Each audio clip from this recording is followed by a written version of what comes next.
Ya Bapa, kami datang merendahkan diri kami di hadapan-Mu, karena kami tahu pada saat ini Tuhan Engkau akan berbicara kepada kami. Kami mau duduk diam, mendengarkan Engkau berbicara seperti Maria, duduk diam di kaki-Mu, mendengarkan Engkau berkata-kata. Tuhan, berikan kami hati seperti seorang murid yang memberikan fokus konsentrasi pikirannya untuk mendengarkan Engkau, Sang Guru itu. Tuhan, pimpin juga hamba-Mu yang akan menyampaikan, yang akan Engkau pakai untuk menyampaikan isi hati-Mu. Engkau layakkan, Engkau mampukan, Engkau perlengkapi, sehingga kebenaran firman-Mu boleh sungguh kami pahami, bahkan bukan hanya kami pahami, tetapi kami boleh menghidupinya. Kami boleh melakukannya di dalam hidup kami hari demi hari. Berbicaralah Tuhan, berkata-katalah, sebab kami siap mendengarkan Engkau. Dalam nama Yesus Kristus Putra-Mu kami berdoa. Amin. Amin. Ya, shalom. Selamat pagi Bapak Ibu yang dikasihi Tuhan. Ya, kita mengucap syukur pada kesempatan di akhir bulan November ini. Kita akan mendengarkan kebenaran firman Tuhan. Mari kita buka dari Lukas 21.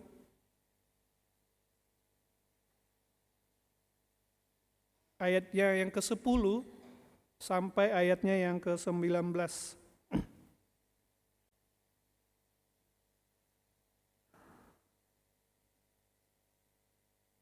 Lukas 21 ayat 10 sampai ayatnya yang ke-19.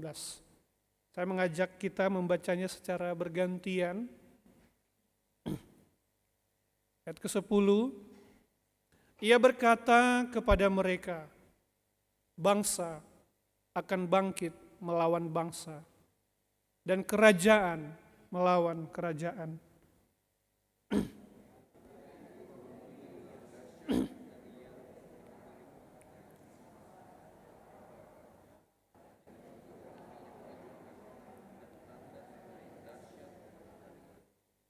Tetapi sebelum semuanya itu, kamu akan ditangkap dan dianiaya. Kamu akan diserahkan ke rumah ibadat dan penjara-penjara. Dan kamu akan dihadapkan kepada raja-raja dan penguasa oleh karena namaku.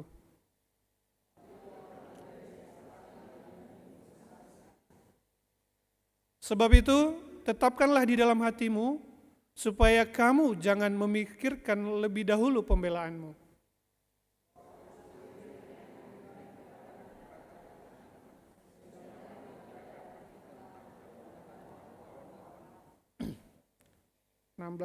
Dan kamu akan diserahkan juga oleh orang tuamu, saudara-saudaramu, kaum keluargamu dan sahabat-sahabatmu, dan beberapa orang di antara kamu akan dibunuh.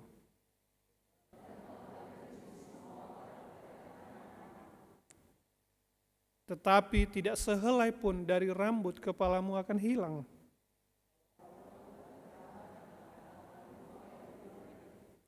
Ya Bapak Ibu yang dikasihi Tuhan, sedemikian jauh kebenaran firman Tuhan. Yang berbahagia ialah kita yang membaca, merenungkan, dan melakukan kebenaran firman Tuhan dalam kehidupan kita hari demi hari.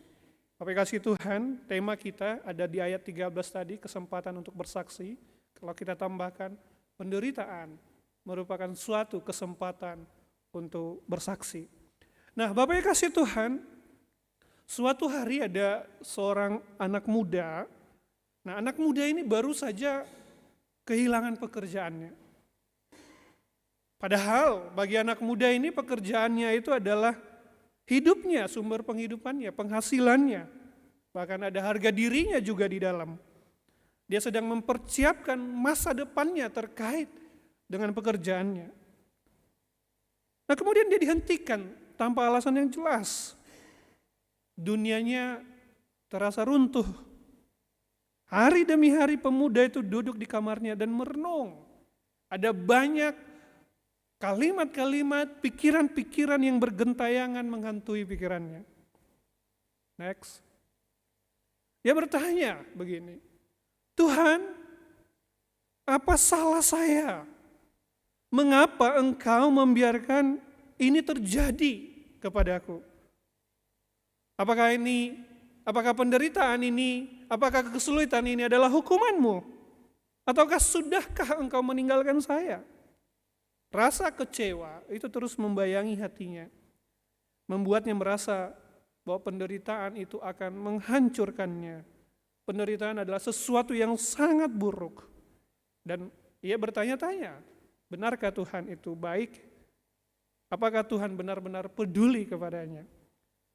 Nah, Bapak kasih Tuhan, bukankah kita juga sering mengalami seperti apa yang dialami oleh sang pemuda ini?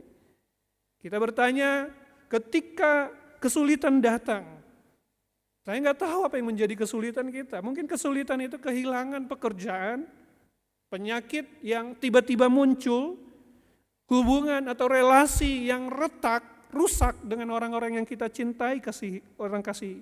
Kita sendirian, kita merasa terluka, kita bingung, dan kemudian kita bertanya pertanyaan yang sama.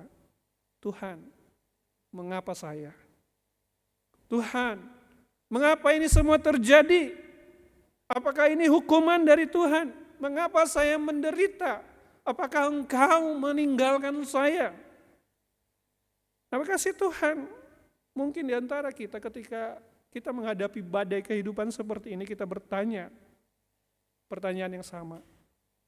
Kita akan cenderung melihat bahwa penderitaan itu sebagai hukuman dari Tuhan. Sebagai tanda bahwa Tuhan itu jauh dari kita.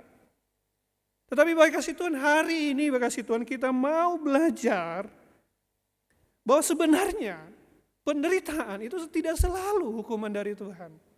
Tidak selalu penderitaan itu sesuatu yang buruk baik kasih Tuhan. Sebaliknya penderitaan seringkali Tuhan izinkan sebagai bagian dari rencananya untuk kita. Jika kita memandang penderitaan dari sudut pandang Tuhan, kita akan bertahan, kita akan menghadapinya dengan penuh kekuatan. Pertanyaannya kasih Tuhan, bagaimana seharusnya kita memandang penderitaan dari sudut pandang Allah ketika penderitaan, ketika kesulitan, ketika tantangan itu datang di dalam kehidupan kita. Yang pertama kasih Tuhan, next. Penderitaan adalah bagian yang harus kita hadapi dengan iman. Nah, Bapak kasih Tuhan, siapa di antara kita yang tidak ingin hidupnya nyaman? Nah, Bapak kasih Tuhan, banyak sekali orang seringkali berpikiran bahwa mengikut Yesus berarti hidupnya menjadi lebih mudah. Banyak sekali orang berpikiran bahwa kalau saya ikut Yesus, kalau saya percaya kepada Tuhan, maka hidup saya akan diberkati. Saya akan bebas dari penderitaan. Kita mungkin bisa juga berpikiran seperti itu. Kita membayangkan ketika kita bersama Yesus, maka masalah kita akan selesai. Kesehatan kita akan selalu terjaga, keuangan kita tidak akan seret, akan terus melimpah. Keluarga kita akan terus harmonis. Dan itu mungkin harapan-harapan yang sering kali muncul di dalam hati orang-orang yang mengikut Tuhan. Bahkan mungkin kita berpikiran, begitu, kalau saya mengikut Tuhan, kalau saya percaya, maka semua kesulitan, semua masalah, semua penderitaan akan hilang. Tetapi benarkah demikian Bapak kasih Tuhan? Nah, Bapak kasih Tuhan, jikalau kita melihat di dalam firman Tuhan, kita juga akan menemukan pikiran yang sama sebenarnya. Kalau kita lihat dalam konteks firman Tuhan hari ini, kita buka lihat di dalam Lukas 19, di sana kita akan menemukan bahwa Tuhan Yesus itu dielu-elukan. Dia naik kedelai, kemudian dielu-elukan, terus dibentangkan banyak hal di sana, dan mereka sudah berpikir, wow, sebentar lagi ini Tuhan Yesus akan menjadi raja. Karena memang gambaran begitu, demikian di dalam perjanjian lama.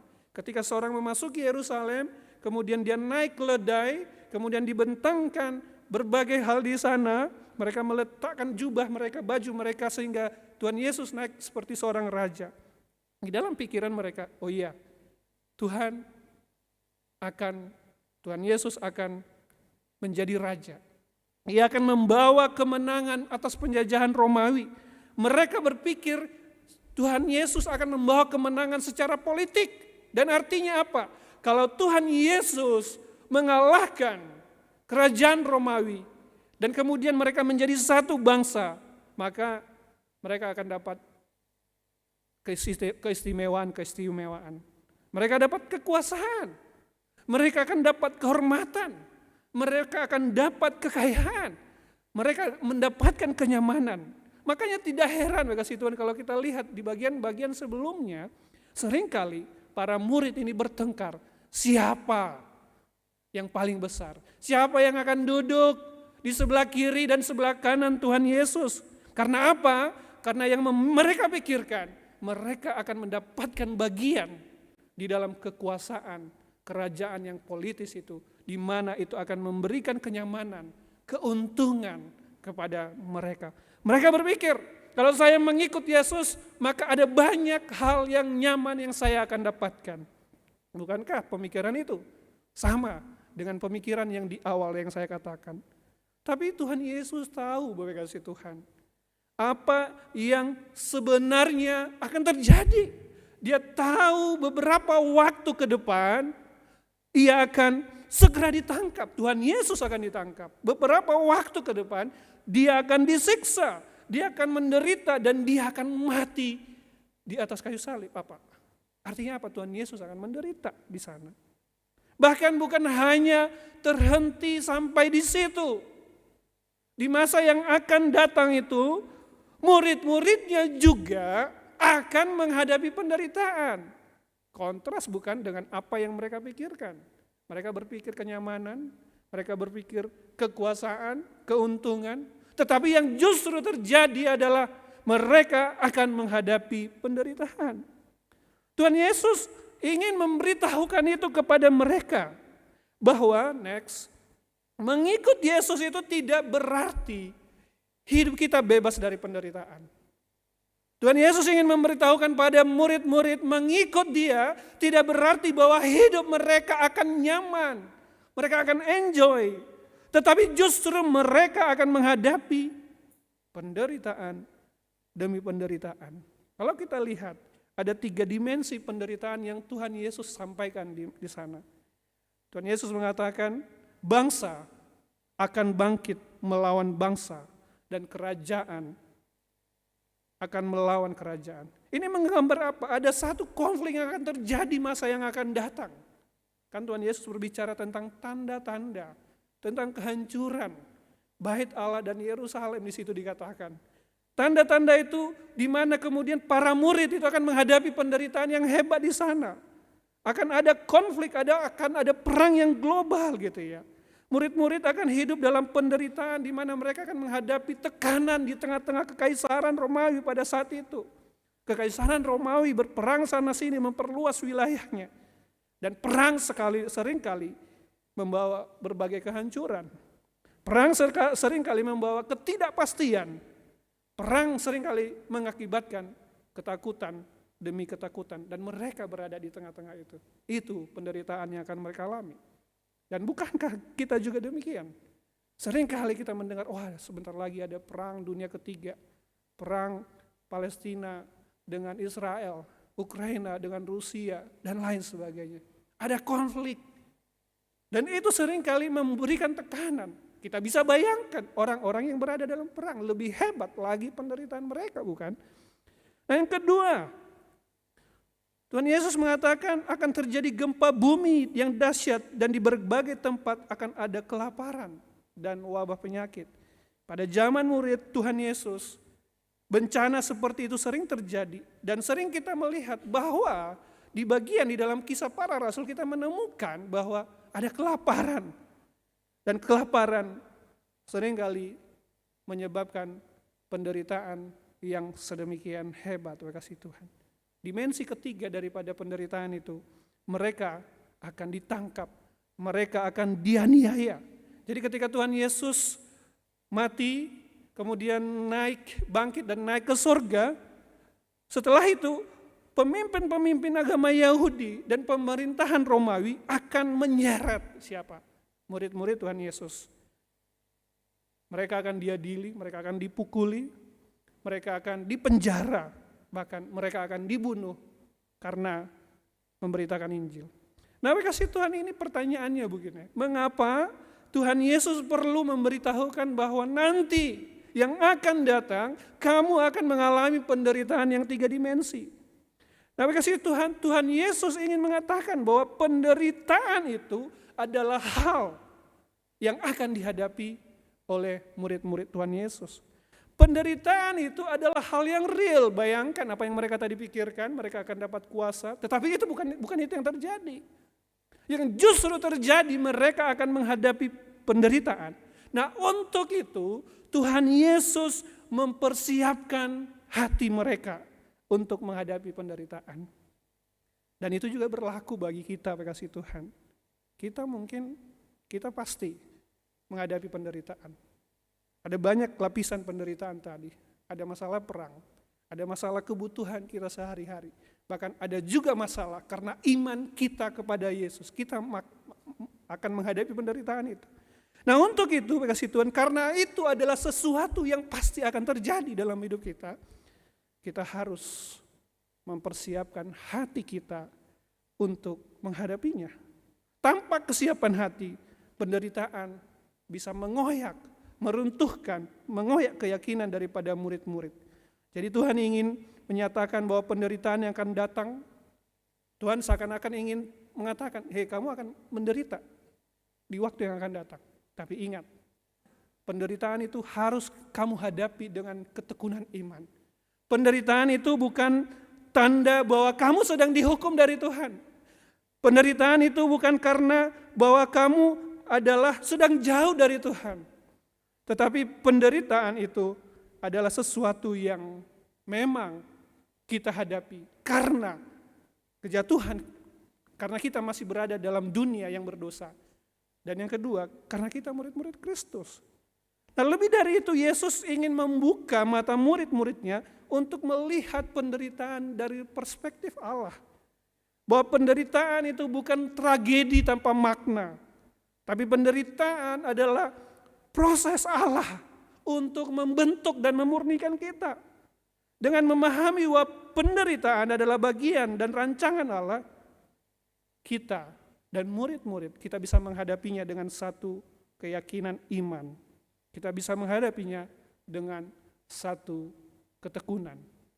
Ketika kita tahu bahwa penderitaan adalah bagian dari proses Allah untuk membentuk dan memurnikan iman kita, seperti emas yang ditempa di dalam api pembakaran sehingga dia menjadi murni, demikianlah kita. Penderitaan yang ada, kesulitan yang ada, tantangan yang ada, kasih Tuhan, bukan untuk menghancurkan kita, tetapi membentuk kita untuk semakin murni di hadapannya. Iman kita semakin bertumbuh di dalam Dia. Bapak kasih Tuhan, di sebuah barak militer, di sebuah barak militer yang terpencil ada seorang anak muda. Nah, anak muda ini baru mendaftar jadi seorang prajurit. Kemudian, dia masuk, dia merasa bangga, saya sekarang siap menjadi seorang prajurit. Apa yang dia bayangkan? Yang dia bayangkan, dia akan menjadi seorang tentara, seorang prajurit yang gagah perkasa. Dia akan disambut sebagai pahlawan. Dia akan menjalani hidup yang penuh dengan kehormatan. Itu yang dia bayangkan. Saya akan menjadi prajurit yang mendapatkan berbagai kehormatan, berbagai kenyamanan. Tapi ketika seniornya di situ atau instrukturnya melihat dia, ini orang senyum-senyum begitu ya. Senior itu adalah seorang yang wajahnya sudah ada banyak bekas luka, bekas peperangan. Dengan tajam dia melihat sang pemuda ini, atau bahkan beberapa pemuda yang akan dia latih. Kalian semua datang di sini karena ingin menjadi pahlawan, bukan? ingin terlihat terhormat, bukan? Kalian pikir ini mudah. Kalian pikir ini perjalanan yang gampang. Dengarkan aku baik-baik. Di medan perang, kalian akan menghadapi musuh yang tidak kenal ampun. Di medan perang, kalian akan berhadapan dengan kematian. Di medan perang, kalian akan menghadapi dengan ketakutan dan penderitaan. Di medan perang, jiwamu akan terongrong dengan penderitaan yang hebat. Itulah yang akan kamu hadapi. Tetapi jika kalian tidak menyerah, jika kalian bertahan dan percaya kepada tim ini, kalian akan keluar sebagai prajurit pemenang. Hari-hari berikutnya pemuda ini ya kemudian berlatih, ya bangun sebelum fajar, berlari puluhan kilometer, membawa berat di pundaknya, tubuhnya terasa hancur, dia latihan sedemikian rupa. Dia berkata, instruksinya berkata, ayo jangan menyerah. Sampai suatu hari kemudian dia mengalami titik terendah dan sangat lemah. Dia jatuh ke tanah, tubuhnya menggigil, kakinya gemetar. Dia berpikir untuk menyerah. Tetapi tiba-tiba langkah kaki mendekat. Instruktur, prajurit senior itu berkata dengan penuh otoritas, Andreas, rasa sakit atau anak muda, rasa sakit ini adalah bagian dari proses. Ini adalah latihan untuk membantumu siap menghadapi musuh. Jangan menyerah, berdirilah sekarang dan teruskanlah perjalananmu. Di tengah penderitaan itu, di tengah kesakitan itu, ia bangkit. Ia tidak tahu dari mana kekuatan itu. Nah, baik kasih Tuhan, seringkali kita hidup mungkin seperti anak muda ini gitu ya. Kita datang ke hadapan Tuhan dengan harapan kita akan mendapatkan kenyamanan, bukan? Kita datang ke hadapan Tuhan dan kita berpikir kita akan mendapatkan kemudahan hidup, berkat melimpah. Namun dalam perjalanan iman, kita seringkali mendapatkan penderitaan, ujian dan tantangan yang terasa begitu berat. Tuhan Yesus sebagai prajurit, sebagai pelatih kita, berkata kepada kita dan murid-murid, bahwa kita memang harus menghadapi penderitaan. Ada 3 dimensi penderitaan, konflik antar bangsa, bencana alam, dan penganiayaan karena iman. Tetapi Yesus juga memberikan pengharapan. Penderitaan bukanlah tanda kegagalan. Penderitaan atau kesulitan yang kita hadapi itu adalah bagian dari rencana Tuhan untuk menolong kita bertumbuh di dalam iman. Supaya kita menghadapi itu dengan kekuatan dan iman kita itu kemudian bertumbuh, kasih Tuhan. Nah, kemudian bagaimana kita menghadapi penderitaan itu dengan iman? Yang pertama, kasih Tuhan, terimalah penderitaan itu dengan iman. Jangan menyangkal, jangan melarikan diri, tapi terimalah, oh iya, memang penderitaan dan kesulitan adalah bagian di dalam kehidupan saya sebagai orang Kristen yang mengikut Tuhan. Yang kedua, carilah kekuatan dari firman Tuhan. Ketika hati kita lemah, datanglah kepada Tuhan, berdoalah kepadanya, berserahlah kepadanya, menangislah di hadapannya, dan biar kita dituntun dan dikuatkan olehnya. Ketiga, ingatlah bahwa penderitaan membentuk kita. Dalam Roma 5 ayat 3-4 dikatakan, kita malah bermegah juga dalam kesengsaraan kita, karena kita tahu bahwa kesengsaraan itu akan menimbulkan ketekunan, dan ketekunan itu menimbulkan tahan uji, dan tahan uji menimbulkan pengharapan. Makasih Tuhan, Allah menggunakan penderitaan untuk memurnikan kita seperti emas, membentuk karakter kita semakin serupa dengan Kristus. Pertanyaannya kasih Tuhan, apakah kita sudah menghadapi penderitaan dengan iman? Atau kita justru menyalahkan Tuhan? Atau cenderung menyerah kepada Tuhan? Jikalau kita menyalahkan Tuhan atau cenderung menyerah, ini adalah saatnya kasih Tuhan, kita mempercayakan diri kita kepada Tuhan. Kita berserah kepada Tuhan. Dan kita menyadari penderitaan adalah bagian yang Tuhan izinkan terjadi di dalam kehidupan kita. Kemudian yang kasih Tuhan, setelah kita memahami bahwa penderitaan adalah suatu realitas yang kita harus hadapi dengan iman, Tuhan Yesus mengingatkan juga bahwa penderitaan itu bukan tanpa tujuan. Sebaliknya, dikatakan di sana bahwa penderitaan adalah satu kesempatan untuk bersaksi sesuai dengan tema kita. Nah, kasih Tuhan, penderitaan itu adalah satu kesempatan untuk bersaksi. Next. Kasih Tuhan, ketika kita mendengar kata kesaksian dan bersaksi, kira-kira apa yang muncul di dalam pikiran kita? Apa yang ingin kita saksikan, kasih Tuhan? Mungkin yang muncul di dalam pikiran kita adalah momen-momen yang indah gitu ya. Misalnya ketika kita disembuhkan dari sakit, kita ingin bersaksi. Wow, saya sakit kemarin tetapi disembuhkan oleh Tuhan. Kita mungkin diberkati secara finansial. Oh, tadinya saya kesulitan keuangan, tapi sekarang keuangan saya sudah bagus, sudah baik. Atau misalnya kita selamat dari bahaya. Nah, saat-saat seperti itu yang hal-hal yang baik itu rasanya sangat enak, sangat menyenangkan, dan kemudian terasa mudah berkata, Tuhan itu baik. Inilah kesaksian hidup saya.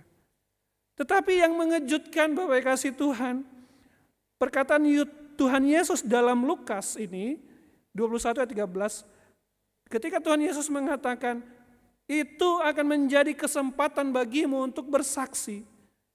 Kita perhatikan di sana, ketika Tuhan Yesus berkata ini bukanlah situasi yang nyaman. Ini bukanlah situasi atau momen yang indah. Tetapi ketika Tuhan Yesus berkata hal itu, kata itu berbicara tentang penderitaan yang sebelum yang dia dijelaskan yang akan dihadapi oleh murid-muridnya. Tuhan Yesus sedang berbicara penderitaan itu menjadi kesaksian. Kesempatan bagi kita untuk bersaksi. Nah, Yesus berbicara kepada murid-muridnya tentang apa yang terjadi bukan? Setelah kebangkitannya, apa yang akan mereka alami. Mereka akan diadili, mereka akan ditangkap, mereka akan dianiaya karena namanya.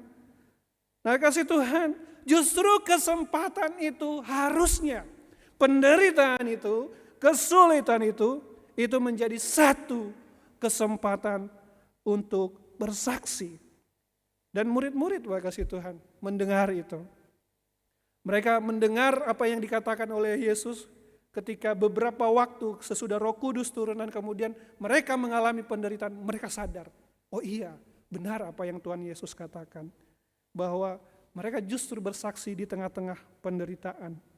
Mereka benar-benar menghidupinya. Kalau kita melihat di dalam kisah para rasul, bahkan dalam surat-surat Paulus, justru di dalam penderitaan itu merupakan satu kesempatan yang efektif untuk menyatakan kasih Tuhan. Misalnya kasih Tuhan apa yang dialami oleh Stefanus. Kita tahu siapa Stefanus. Dia adalah seorang pemimpin gereja. Seorang diaken yang dipilih.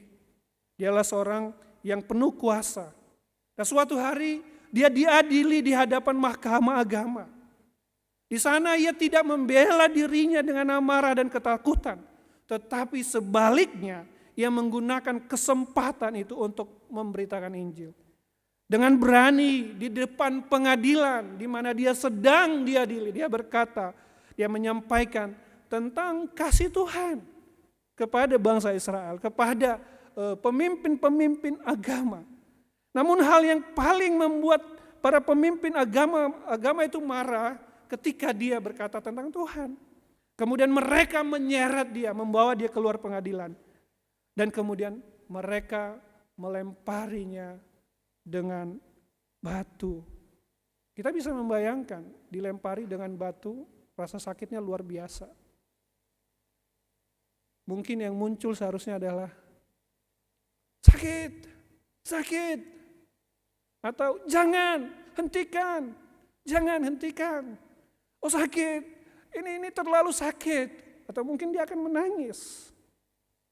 Tetapi bukan itu yang diteriakkan oleh Stefanus. Apa yang dia teriakkan? Dia teriakkan, Tuhan, jangan tanggungkan dosa ini kepada mereka. Kita melihat kasih Tuhan bahkan di tengah penderitaan yang sangat menyakitkan sekalipun, Stefanus menunjukkan kasih dan pengampunan. Stefanus menunjukkan cerminan karakter Kristus di tengah penderitaan yang paling mematikan. Dan apa hasilnya kasih Tuhan? Kesaksian Stefanus tentu tidak sia-sia. Itu memberikan inspirasi dari zaman ke zaman. Bahkan ada seorang Saulus di sana, seorang anak muda yang kelak kemudian akan bertobat dan juga akan menghadapi penderitaan yang sama mengerikan. Dilempari batu, dikejar-kejar, mengalami kelaparan untuk memberitakan Injil Tuhan. Bapak kasih Tuhan, penderitaan seringkali menjadi panggung yang Tuhan pakai untuk menyatakan kemuliaan-Nya. Bapak kasih Tuhan, mungkin kita berpikir, oh saya bukan Stefanus, saya tidak punya keberanian sebesar itu. Namun ingatlah bahwa Stefanus juga hanya manusia biasa, Bapak kasih Tuhan, yang dimana dia dipenuhi oleh Roh Kudus. Keberaniannya tidak berasal dari kekuatan dirinya sendiri, melainkan dari kehadiran Allah dalam dirinya. Bapak kasih Tuhan, mungkin dalam konteks kita bayangkan saja, kita mungkin menghadapi orang-orang di sekitar kita yang mengejek iman kita gitu ya. Mereka terus menghina iman kita. Mungkin kecenderungan kita adalah kita ingin membalas, kita ingin juga menyakiti mereka. Tetapi itu bisa menjadi satu kesempatan untuk bersaksi, yaitu tetap menyatakan kebenaran kepada mereka. Atau misalnya di rumah sakit kita sedang sakit, penyakit berat, setiap kali kita bertemu misalnya dengan perawat, itu juga bisa menjadi kesempatan untuk bersaksi. Kita bisa berkata di tengah-tengah kelemahan ini, di tengah-tengah ketidakberdayaan ini, saya pilih tetap percaya kepada Tuhan. Bahkan itu di tengah-tengah pekerjaan kita, di tengah-tengah usaha kita bisa menyatakan itu. Mungkin kita sedang mengalami kerugian, mungkin itu kita mengalami sedang kesusahan, tetapi kita tetap berkata, saya percaya Tuhan itu baik. Nah, kasih Tuhan, sekali lagi, penderitaan seringkali menjadi panggung terbesar bagi Allah menyatakan kemuliaan-Nya. Dan salah satu panggung penderitaan yang menjadi kesaksian yang paling besar, yaitu penderitaan Kristus. Nah, kasih Tuhan, kita bisa bayangkan apa yang terjadi dengan Tuhan Yesus misalnya. Ketika Ia berdiri di hadapan Pilatus, seorang pemimpin Romawi pada saat itu menatapnya dengan sinis. Engkau ini adalah raja, apakah engkau ini raja? Yesus dengan ketenangan luar biasa berkata, untuk itulah aku lahir dan untuk itulah aku datang ke dunia ini, yaitu untuk memberikan kesaksian tentang kebenaran. Nah, di sini kita melihat bahwa di tengah ancaman maut sekalipun, Tuhan Yesus tetap bersaksi siapa dirinya. Bahkan kasih Tuhan, ketika kita arahkan hati kita, pikiran kita kepada salib Kristus, di mana Tuhan Yesus itu digantung. Tubuhnya kita bayangkan dia terluka parah, setiap tarikan napasnya terasa menyakitkan dan para tentara mengejek dia tak henti. Namun dalam penderitaan yang tak terbayangkan itu kasih Tuhan, Tuhan Yesus mengucapkan kata-kata yang begitu menggetarkan hati. Dia berkata, ya Bapa, ampunilah mereka, sebab mereka tidak tahu apa yang mereka perbuat.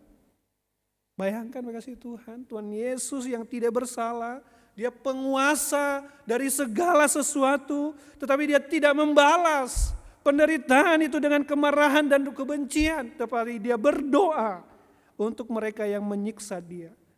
Kata-kata ini tidak hanya menunjukkan kasih-Nya yang begitu hebat, kasih-Nya yang melampaui pengertian kita manusia, tetapi ini menjadi satu kesaksian tentang bahwa Allah itu adalah Allah yang penuh kasih dan pengampunan. Dan dampaknya pada saat itu kita melihat salah seorang penjahat tergantung di sebelahnya yang semula mengejek dan akhirnya berkata, Yesus, apabila engkau datang. Yesus, ingatlah aku apabila engkau datang sebagai Raja. Dan Tuhan Yesus menjawabnya, aku berkata kepadamu, sesungguhnya hari ini engkau ada bersama-sama dengan aku di dalam Firdaus. Lihat Bapak kasih Tuhan, salib, penderitaan yang paling mengerikan itu menjadi panggung bagi Allah untuk menjadi kesaksian menyatakan kemuliaannya.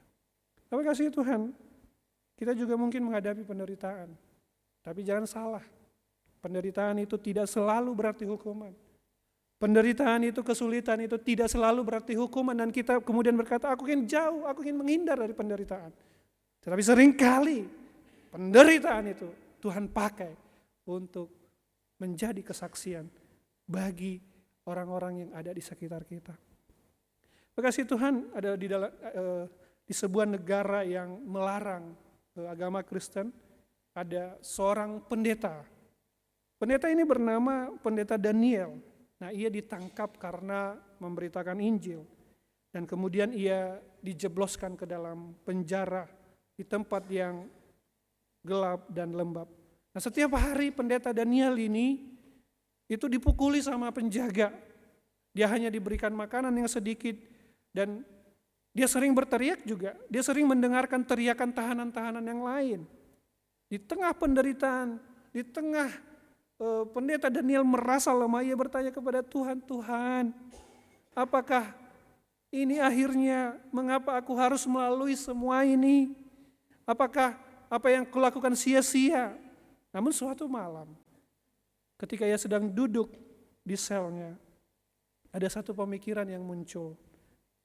Daniel, menyanyilah pujian untukku. Awalnya Pendeta Daniel ini ragu. Tetapi di tengah-tengah kelemahan jiwanya, di tengah-tengah kerapuhannya, ia mulai bernyanyi, melakukan lagu sederhana. Yesus kekuatanku, Yesus penghiburku, di dalam badai engkau selalu bersamaku. Dia ingin menyanyikan terus. Suara itu memenuhi lorong penjara. Awalnya para tahanan-tahanan lain itu memaki dan berteriak, suruh diam. Tetapi dia terus bernyanyi. Dia terus bernyanyi.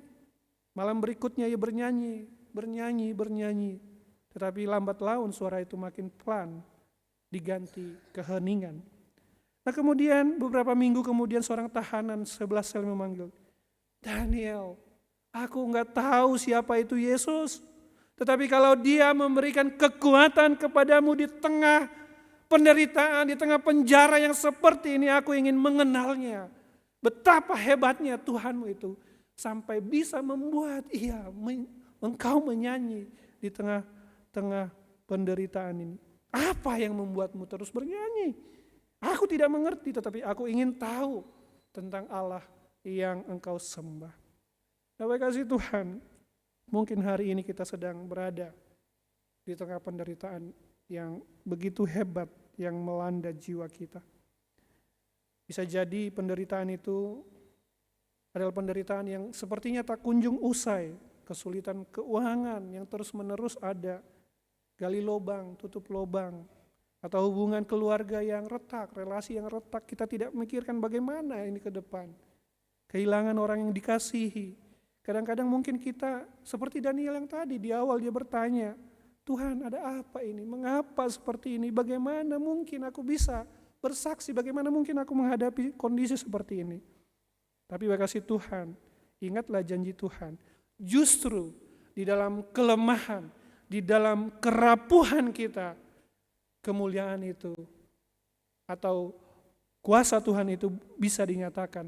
Kalau kita membaca di dalam Korintus 1 ayat 12 ayat 19 dikatakan, cukuplah kasih karuniaku bagimu, sebab dalam kelemahan kuasaku menjadi sempurna. Justru ketika kita lemah, ketika kita tidak berdaya, seringkali kemudian Tuhan lebih leluasa memakai kita. Nah, kasih Tuhan, mari kita menjadikan penderitaan sebagai panggung untuk menyaksikan kemuliaan Tuhan. Kasih Tuhan, kita mungkin menghadapi kesedihan, tetapi biarlah hati kita boleh tetap menyanyi kepada Tuhan. Mungkin orang menyakiti hati kita, perasaan dan pikiran kita, tetapi biarlah kita tetap bersabar. Ketika kita menunjukkan kasih kepada orang yang melukai kita, kita mungkin mengasihi seseorang tetapi orang itu melukai kita. Saya berkata, tetaplah kasihi, tetaplah bersaksi. Kita mungkin mengalami kesusahan, tetapi di dalam kesusahan itu tetaplah lakukan hal-hal yang baik bagi Tuhan. Lihat penderitaan kita, kesulitan, kehilangan, relasi yang tidak baik. Tetaplah gunakan itu menjadi kesaksian bagi nama Tuhan. Mungkin gak gampang, mungkin susah. Tetapi firman Tuhan mengatakan Ia akan memberikan hikmat, Ia akan menolong dan memampukan kita di tengah-tengah kesulitan kita. Mari kasih Tuhan, kita melihat penderitaan itu bukan sebagai kutukan, sesuatu yang mengerikan, tetapi penderitaan itu memang realitas yang harus kita hadapi. Itu bukan tanda kegagalan, tetapi itu bagian daripada apa? Tuhan, bagian dari rencana Tuhan memurnikan iman kita. Bahkan penderitaan itu merupakan kesempatan untuk bersaksi. Untuk itu, mari kita bersaksi. Jadikan penderitaan, kesulitan, dan tantangan itu untuk menjadi panggung bagi kemuliaan nama Tuhan. Mari kita berdoa.